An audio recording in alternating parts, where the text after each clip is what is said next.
Alors bonjour, aujourd'hui nous sommes donc près de la Seine, enfin, en tout cas proche du bac qui récupère les eaux de Paris, les eaux de la Seine, pour finalement les épurer.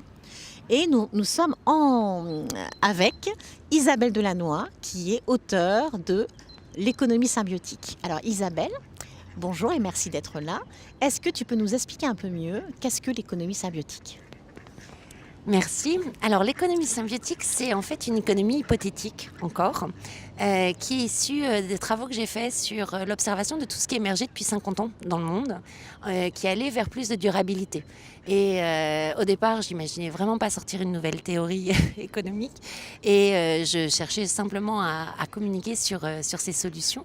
Et je me suis aperçue qu'elles avaient émergé, mais dans tous les secteurs. L'énergie, la monnaie, l'open source, la phytoépuration qu'on voit là, une nouvelle façon d'épurer les eaux usées, l'agriculture, avec l'agroécologie, la permaculture. Et en fait, toutes ces méthodes-là, qui donnaient des plus-values sociales ou écologiques ou économiques, eh bien elles fonctionnaient toutes de la même façon. Et que finalement, il était en train d'apparaître dans le silence une nouvelle économie complètement cohérente, même non concertée. C'est une économie extrêmement efficace et très belle. Alors ici, oui, on est dans un endroit que j'adore, qui est en fait tout près de chez moi et où je viens tous les week-ends avec mes enfants, et qui est le premier parc de phytoépuration qui a été implanté en France. Et on est au milieu en fait d'une station d'épuration des eaux usées. où les enfants jouent, où les canards viennent, où le martin pêcheur est revenu. Et en fait, ces eaux qui sont riches en matière organique et en polluants, elles vont être épurées par toute une diversité de plantes complémentaires qu'on associe. Et en quelques mètres carrés, elles vont épurer toutes les eaux d'un quartier entier. Là, c'est pas le cas. Là, c'est la Seine qui est épurée. Mais en Europe, on a un tas d'endroits et ailleurs dans le monde où elles épurent les eaux au milieu des habitations. C'est-à-dire que ce paysage-là, vous l'avez en bas de chez vous. Et c'est un exemple très clair de la nouvelle économie, très productive. Ici, les zones humides, c'est des endroits qui créent des matériaux. C'est les zones les plus productives de la planète. Et ici, vous avez des molécules des plantes qui sont médicinales, qui pourraient être exploitées en chimie verte ou en pharmacie. Vous avez tout au bout, si vous regardez, vous avez des joncs. Ça, c'est la base de béton chanvre, par exemple, ou de béton paille. On commence à regarder si ça pourrait pas être la base de résine biosourcée pour les imprimantes 3D. Enfin, les possibilités de charbon végétal. Les possibilités sont absolument énormes. C'est extrêmement productif et en plus, c'est beau. Alors nous avons justement un pan, on peut dire, de l'économie symbiotique. Est-ce qu'il y a d'autres pans liés, voilà, on a vu l'épuration des eaux, mais est-ce que tu peux nous expliciter finalement un autre pan que tu trouves super merveilleux en relation justement avec le vivant ? Alors, ce qui est intéressant avec les écosystèmes, c'est qu'on comprend bien comment ça fonctionne. On voit bien que pour épurer ces eaux, il faut une diversité de plantes. Et que si elles sont toutes seules chacune de leur côté, ça va pas marcher. Il faut qu'elles puissent communiquer entre elles, être en collaboration. Et elles vont être en collaboration parce qu'on a fait des chemins d'eau qui permettent aux nutriments d'aller de plante en plante. Et bien, on a la même chose pour, par exemple, l'open source. L'open source, c'est quoi ? C'est une diversité de gens qui ont des capacités différentes. Ici, c'est des capacités épuratoires différentes. Là, c'est des gens qui ont des talents différents et qui vont être mis en réseau. Là, ça va être par Internet, ça va pas être des circuits d'eau. Et qui vont se mettre en collaboration aussi pour produire autre chose, pour produire un logiciel, pour produire des éoliennes, pour produire des nouvelles machines, etc., etc. Et donc ça, voilà, les communautés open source, c'est ça. Et ces communautés open source, par exemple, localement, elles sont structurées dans des Fab Labs. Et là, c'est pareil. On a quoi ? On a des gens qui mutualisent leurs outils de production, mais qui ont des talents différents, qui se transmettent leur savoir-faire, et qui, ensemble, vont construire quelque chose de nouveau. Et bien, c'est pareil. Les énergies renouvelables, c'est pareil. Au niveau d'un territoire, on sait qu'on ne peut pas mettre que des éoliennes, ou que des panneaux solaires, ou que des micro-barrages. Il va falloir mettre tout ça ensemble, en synergie et en collaboration, pour que ça marche et qu'on puisse alimenter tout un territoire. Quand vous faites une coopérative, c'est la même chose, mais au niveau juridique. Là, vous êtes une communauté d'investisseurs, d'associés et de travailleurs, qui est aussi investisseurs, associés, etc. Et vous allez mettre en collaboration vos ressources pour pouvoir faire votre projet et vous répartir la valeur. Voilà. Donc, quand vous voyez Facebook ou Google, c'est la même chose. C'est-à-dire que c'est bien nous qui contribuons à la richesse du réseau, parce qu'on publie, parce qu'on recherche, parce qu'on like, parce qu'on commente, etc. Et ça va créer un foisonnement, non plus de matière comme ici, mais de données, et qui va servir à tous, sauf que pour le coup Facebook et Google sont très productifs grâce à ces mécanismes, mais par contre ils captent la valeur et ils la redistribuent pas. On n'a pas accès à leur gouvernance, quoi. C'est là où c'est pas une coopérative, quoi. Ça pose plein de problèmes. Donc, mais c'est pour vous dire la productivité de cette nouvelle économie. Elle est vraiment extrêmement productive et on la voit apparaître dans l'information, dans le vivant, dans l'industrie, dans les énergies. La permaculture, c'est la même chose. Voilà.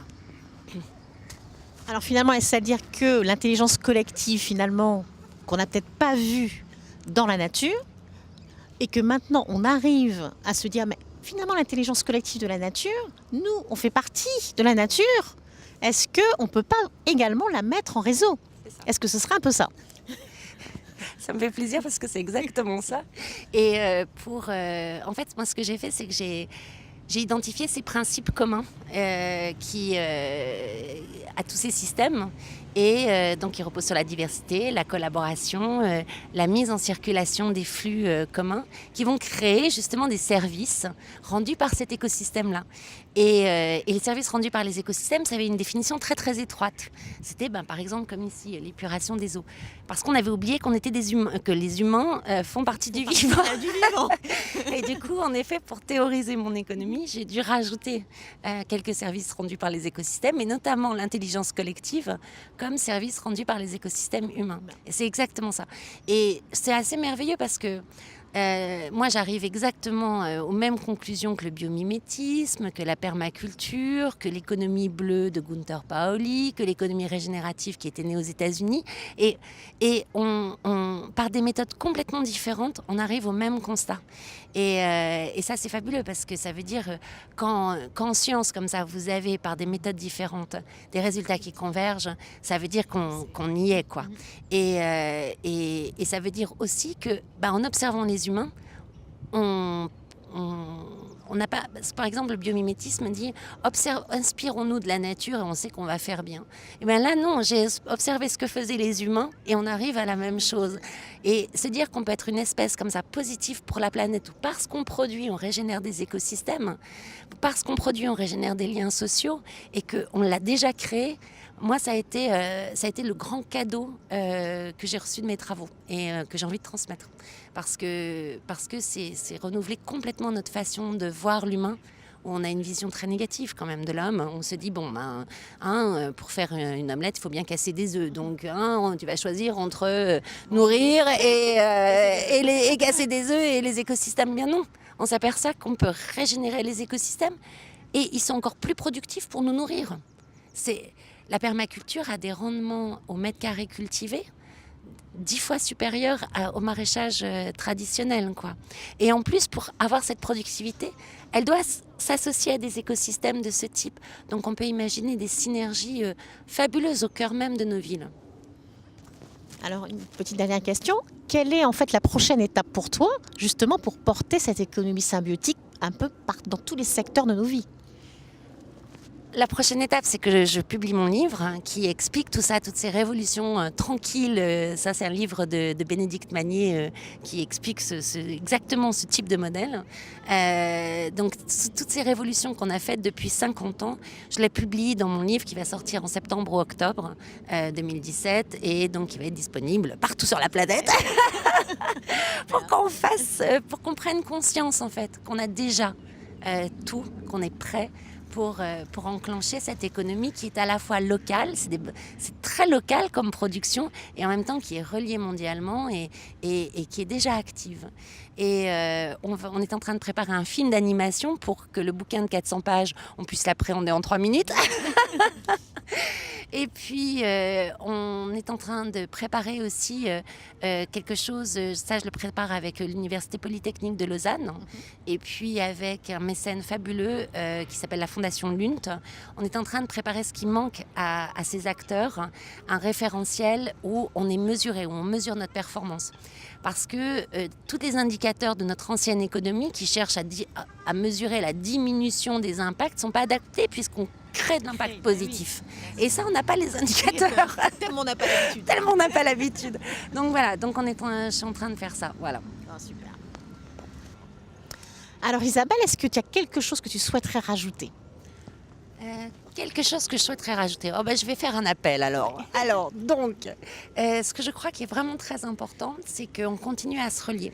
C'est-à-dire que depuis quelques années, on est en train de comprendre qu'on fonctionne un peu de la même façon, on se retrouve un peu tous ces modèles dont je viens de parler dans les mêmes réunions, etc. Il faut vraiment, vraiment qu'on se voit à faire partie d'une même économie et d'en être les constituants et de se relier, faire nos plateformes communes sur Internet, au niveau local, de prendre connaissance entre nous, d'aller convaincre nos maires, d'aller convaincre nos banques, d'aller convaincre les agences de développement local de cette nouvelle économie qui est vraiment une économie de prospérité au niveau du territoire. Et je crois que c'est ça qu'on a à faire maintenant.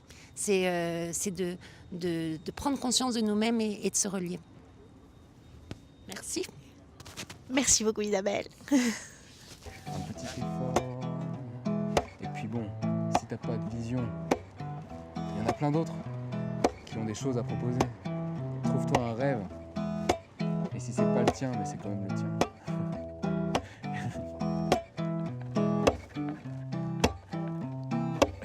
Allez, allez, mets tes chaussures, sors de chez toi. Allez, allez, viens marcher, découvre-moi. Je n'ai aucune idée de tout ce que tu peux m'apporter. Et je suis ouvert aux perspectives d'évolution. Allez, viens, on va là-bas.